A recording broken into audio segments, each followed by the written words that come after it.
बोलिए पुरुषोत्तम भगवान की जय। प्रिय मित्रों, आप सभी लोगों ने 16वें अध्याय की कथा श्रवण की। पत्नी जो है सुदेव शर्मा के लिए समझाती है कि अनेकानेक महापुरुषों के लिए भी कष्ट प्राप्त हुआ है।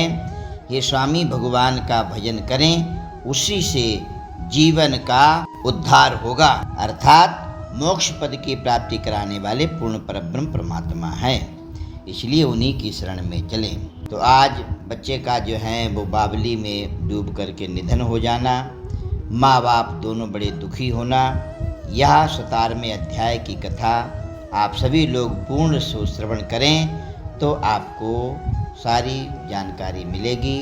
और प्रिय बंधुओं, कथा पूरी सुनना चाहिए।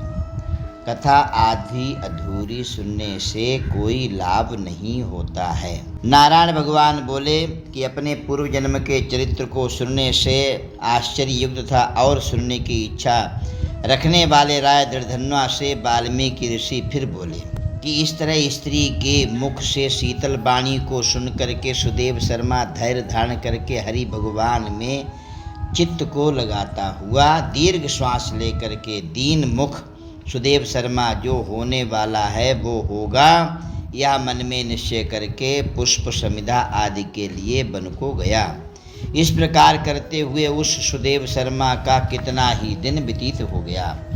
बाद में किसी दिन समिधा कुश फल पुष्प आदि के लेने के लिए वन को गया।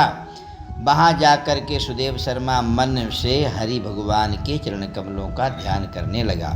उसी दिन उसका लड़का सुखदेव अपने मित्रों के साथ में बावली को गया।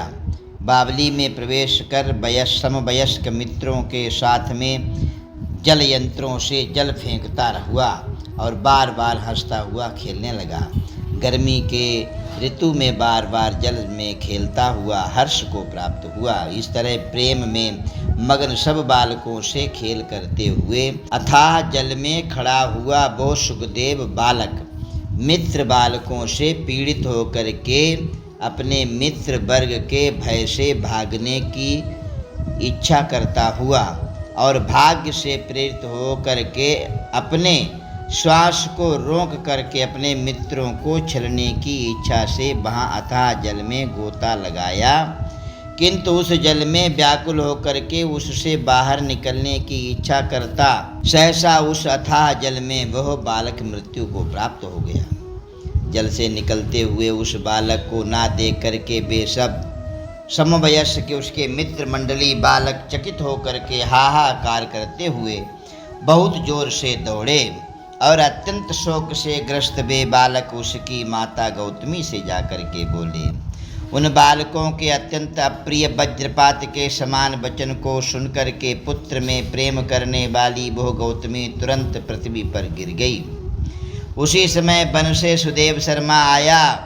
पुत्र का मरण सुन करके कटे वृक्ष के समान पृथ्वी पर गिर गया। बाद में दोनों ब्राह्मण स्त्री पुरुष उठ करके बावली के पास में गए। जाकर के मृत पुत्र का आलिंगन करके उसके शरीर को गोद में लेकर के सुदेव शर्मा बारंबार पुत्र का मुख चूमने लगा और बाद में अपने गोद में मृत पुत्र को बार बार देखता हुआ रोता चिल्लाता और विलाप करता गदगद स्वर से बोला। सुदेव शर्मा बोला कि हे पुत्र, मेरे शोक को नाश करने वाले शीतल सुंदर और शुभ वचन को बोलो। हे वत्स, मेरे मन को प्रसन्न करो। वृद्ध माता को छोड़ करके, पिता को छोड़ करके तुम जाने के योग्य नहीं हो। हे वत्स, वेदाध्ययन के लिए तुम्हारा श्रेष्ठ मित्र बुला रहा है और बड़े हर्ष से पढ़ाने के लिए उपाध्याय तुमको बुला रहे हैं। हे पुत्र, शीघ्र उठो, इस समय क्यों सो रहे हो? तुमको छोड़ करके घर नहीं जाऊंगा। घर में मेरा क्या काम है? तुम्हारे बिना इस समय मेरा घर शून्य जंगल के समान हो गया है। तुमको फल मूल प्रिय हो तो मेरे सामने से उठो, यदि नहीं उठोगे तो वन को भी नहीं जाऊंगा। वन में क्या काम है हमारा? मैंने कोई निंदित काम नहीं किया, ब्रह्म हत्या इत्यादि नहीं की, फिर भी कर्म के फल से मेरा पुत्र क्यों मर गया? अहो ब्रह्मा, तुमने ऐसा करके कौन सा बड़ा फल प्राप्त किया? हे निर्दयी, वृद्ध दीन मेरे नेत्र को लेकर के निर्धन का धन और दोनों स्त्री पुरुषों का सहारा इस पुत्र को हरण करते तुमको लज्जा क्यों नहीं आती?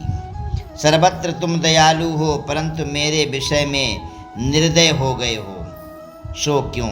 अहो आश्चर्य है, मेरे भाग्य से यह उल्टा कैसे हो गया? स्वभाव से सुंदर पुत्र की खोज इस समय मैं कहाँ करूं? हे पुत्र, तुम्हारे मुख और सुंदर नेत्र को कहाँ देखूंगा? मेघ जल को बरसाता है, पृथ्वी धान्य को पैदा करती है, पर्वत रत्नों को और समुद्र मुक्तासार मणि को देते हैं, परंतु उस देश को नहीं देखता हूँ जहाँ मरा हुआ पुत्र मिलता हो। माता पिता की आज्ञा बिना तुम कभी भी नहीं गए। हे पुत्र, हम दोनों से बिना पूछे ही दूर के मार्ग को क्यों चले गए हो? इस समय किसके वेदाध्ययन की उत्तम वाणी को सुनूंगा? हे वत्स, आज तुम्हारे और तुम्हारे मनोहर मधुर वचन के स्मरण से मेरा हृदय सौ टुकड़ा नहीं हो रहा है, क्योंकि मेरा हृदय लोहे के समान है।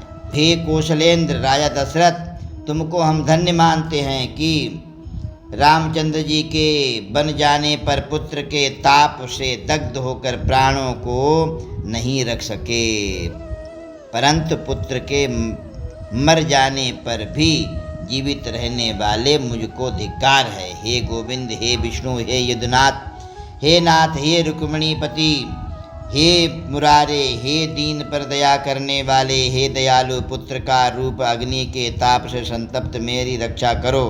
हे देवादिदेव, हे समस्त लोक के नाथ, हे गोपाल, हे गोपीश, हे चक्र को हाथ में धारण करने वाले, हे यमुना के विष दोष को हरने वाले, पुत्र रूप अग्नि के ताप से संतप्त मेरी रक्षा करो।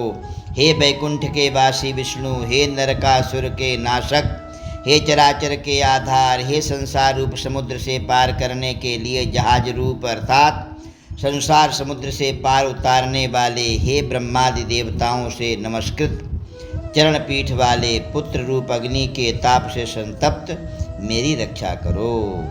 हमारे समान सठ दूसरा कोई नहीं है। जो मैंने देवकी पुत्र श्री कृष्णचंद्र जी के वचनों का उल्लंघन कर पुत्र में दुराशा की, कौन अभागा पुरुष भाग्य में ना रहने वाली वस्तु को प्राप्त कर सकता है? अर्थात जो भाग्य में नहीं है वो कभी भी नहीं मिलेगा। प्रिय बंधुओं, आप सभी लोगों ने 17वें अध्याय की कथा श्रवण की। आप सभी लोग चैनल के लिए सब्सक्राइब करें, वीडियो के लिए लाइक जरूर कर दिया करें। जय श्रीमन्नारायण।